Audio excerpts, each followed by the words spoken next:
So let's talk about the number one is thyroid disease. So for those who don't know, let's make it real basic. Your thyroid is a little gland that's located here in your neck. If you feel it, you could kind of feel it. It feels like a butterfly in your neck here. And it is small but mighty. It's a powerhouse for your body's metabolism and weight regulation is what people think. It does a lot of things, though. It also affects the heart, it affects your eyes, all types of things. So thyroid dysfunction, especially as a bariatrician, this is something we're always staying privy to and screening for because it can be associated with weight changes and specifically with the disease of obesity, which is a disease where your body accumulates too much body fat that leads to Mhm. inflammation and fat mass disease. So with the disease of obesity, usually hypothyroid, so an underactive thyroid is what is associated with that.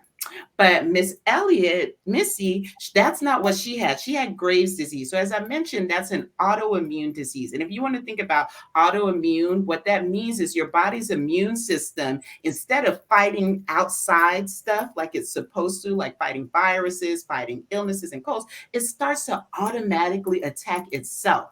So, specifically in Graves' disease, it's making these little antibodies that are actually starting to attack the thyroid gland receptors and cause it to produce a lot of thyroid hormone. And so, in Graves' disease, you're usually going to get hyperthyroidism. So you get a lot of the active thyroid disease. So now what does this do? So I want you to think about, so when you're hypothyroid and it's low, it's going to slow you down and expand you out. Okay, think about hypo in general terms. All right, it's everyone's different. Embrace you, right? But in general terms, and then for hyperthyroidism, what it's going to do is going to rev your metabolism up. So you're going to may start to feel a rapid heartbeat. You might start to have like difficulty regulating your temperature.